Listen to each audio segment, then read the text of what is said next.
खूप लोकांनी इथे येऊन प्रगती केली, मी त्याच्यातलाच एक आहे. मलाही पुण्याने आपलंसं केलं. दुसऱ्या व्हिजिटला येताना ते तुमच्या प्रोजेक्टची माहिती आरेराच्या वेबसाईटवरून पूर्णपणे बघून आलेले असतात. And Wien IT comes it brings glamour with it. Coming to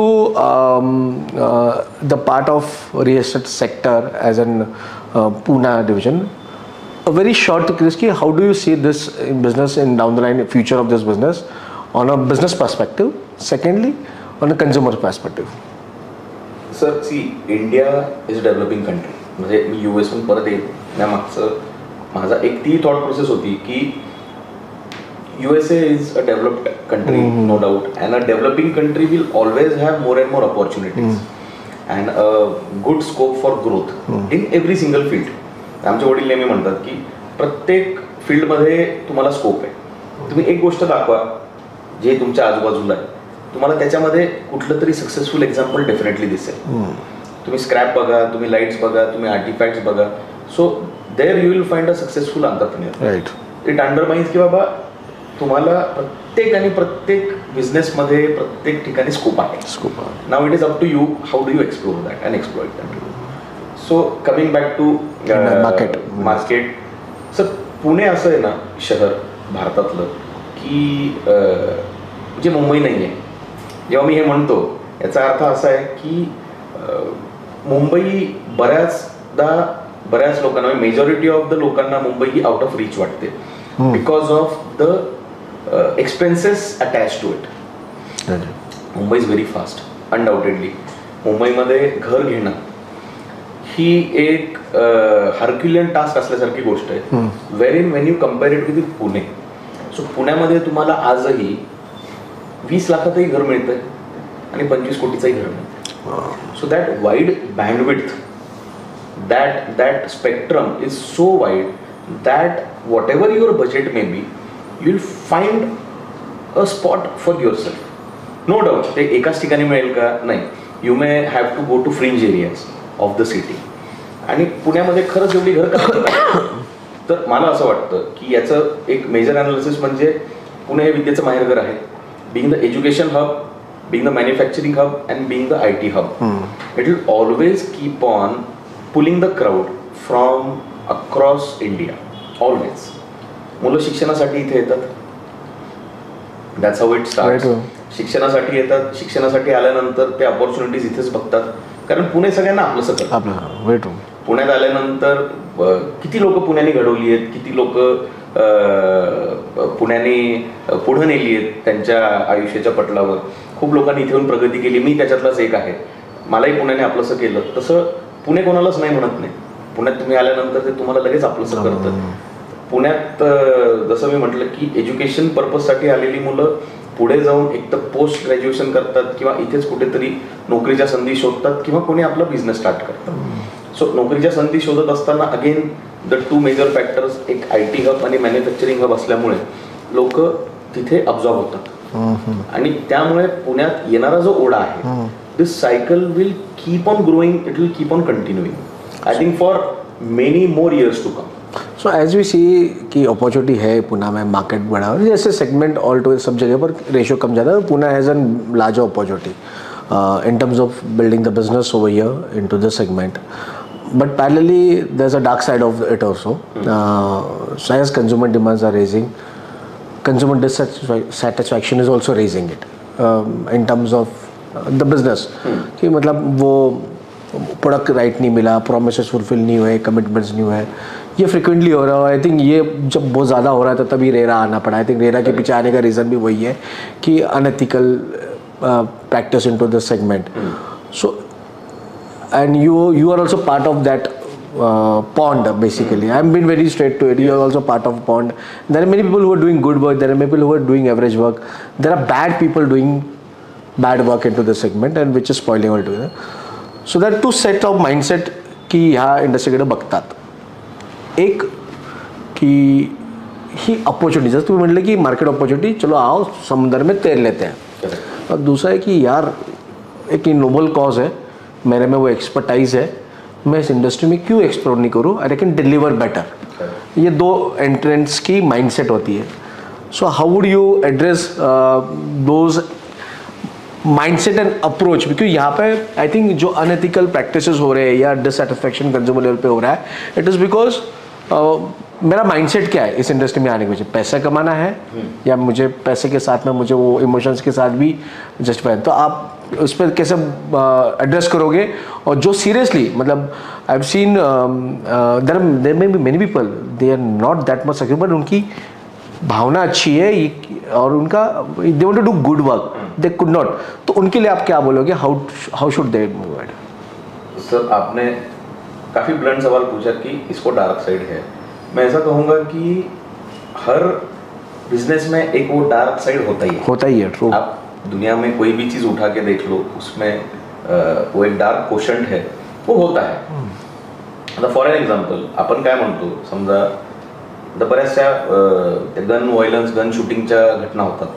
न्यूयॉर्कमध्ये समजा एक गन शूटिंग कुठल्या रस्त्यावर झाली, आपण तर पुण्यात बसलोय, आपण काय म्हणतो, as a this is human tendency, we always tend to jump to conclusions.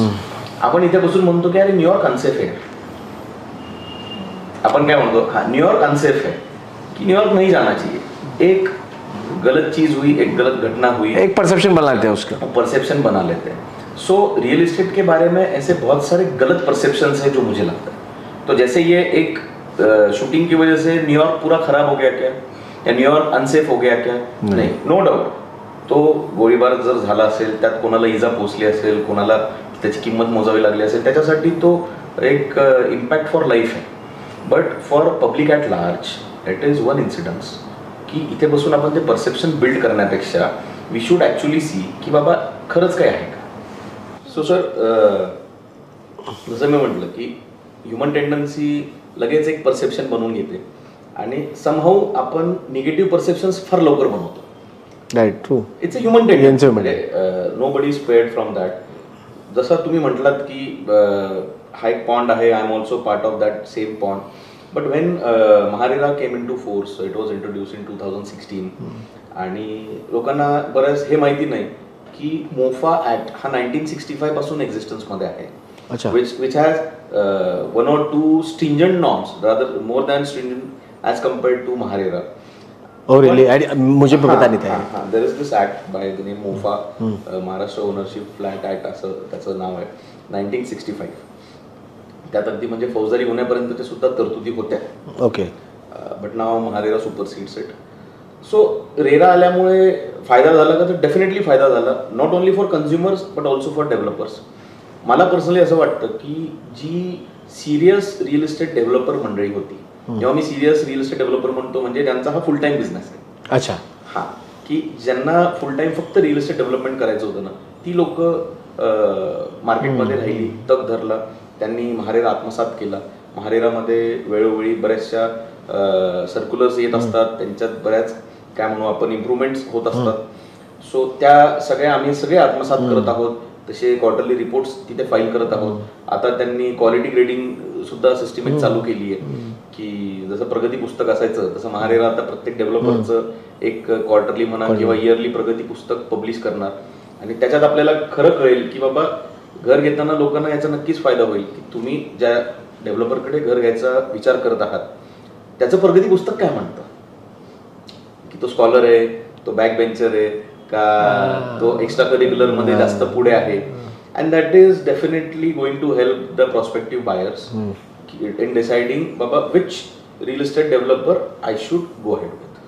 So it's an assessment tool also, indirectly tool completely for the consumers also to rather than looking as a law perspective. Correct. It's a tool on both the sides. आणि sir एक गोष्ट मला ही अजून mention करायला आवडेल की लोक आजकाल पहिली व्हिजिट करून जातात, दुसऱ्या व्हिजिटला येताना ते तुमच्या प्रोजेक्टची माहिती महारेराच्या वेबसाईटवरून पूर्णपणे बघून आलेले असतात. आणि ते जो फ्लॅट बघतात, समजा त्यांना जे एखादं युनिट आवडलेलं असतं, त्या आवडलेल्या युनिटला तुम्ही कॉस्टशीटमध्ये काय काय डायमेन्शन्स दिलेले आहेत तुमच्या फ्लोर प्लॅनचे किंवा तुमच्या सँक्शन प्लॅनचे, किंवा तुम्ही कार्पेट एरिया किती मेन्शन केलं आहे, आणि तो तुमच्या सँक्शन प्लॅनच्या रेरावर अपलोड असलेल्या प्लॅनवर मॅच होतोय की नाही, हे सुद्धा ते बघून आलेले असतात. मतलब महारेरा ने कंज्यूमर को एजुकेट करने में जो काम किया है ना sir, that is commendable. I think this is something which very important. So तुम्ही सिरियस मंडळी आहेत, so it's always good to deal with an informed consumers rather than uninformed consumers. आता आय थिंक रेरानी कंज्यूमर्सला इन्फॉर्म्ड अँड एम्पावर्ड केलेलं आहे. And when you deal with empowered and informed consumers, तो धीरे धीरे आपके एंड में जो डार्क साइड है उनको पता है अब तो नहीं चलेगा, बिकॉज वो मार्केट नहीं आए, मैं कुछ छुपा नहीं सकता हूँ. So there is inform people. I think वो जर्नी शुरू हो गई है, and surely and after some time we will be seeing a very positive feedbacks also, and you people making dreams of people fulfilled, I think, in a better and more meaningful way. Coming to a point ki we started with Indigo and now we are at Ivory Heights. I think it's a fifth PCMC and particular Charoli. How would you जरी sir आता पुणे आणि Pimpri चिंचवडला twin cities म्हणतात, जुळे भाऊ म्हणतात, कुठेतरी पिंपरी चिंचवड हे पुण्यापेक्षा अर्धा पाऊल मागे आहे असं लोक नेहमीच म्हणतात. सो मी असं म्हणेल की infrastructure wise if you really want to see the difference you should visit Pimpri Chinchwad. की तुम्ही जेव्हा येता इथले वाईड रस्ते, इथलं इन्फ्रास्ट्रक्चरल डेव्हलपमेंट आणि तुम्हाला एक ग्रीड वाईज विथ मेटिक्युलस प्लॅनिंगने झालेली डेव्हलपमेंट ना ती बघायला मिळते. आता मागच्या वर्षीचे जर आपण काही नंबर्स पाहिले, so Pune has sold maximum inventory in terms of capital value. That's true. Yeah, capital. So I think it was somewhere close to 58,000 crores. 58. It was worth that.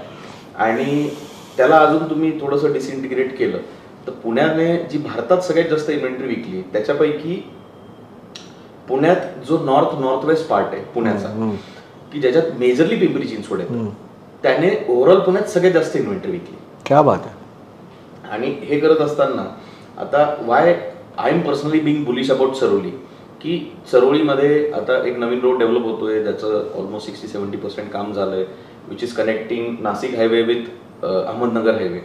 आणि ते केल्यानंतर तुम्ही चरोळीवरून खराडीला किंवा वाघोलीला 12 ते 15 मिनिटाच्या अंतरात पोहोचणार आहात. सो ट्रॅव्हल टाइम ड्रास्टिकली कमी झाल्यामुळे आता चरोळीमध्ये सुद्धा एक IT च्या अपॉर्च्युनिटीज येऊ घातलेल्या आहेत.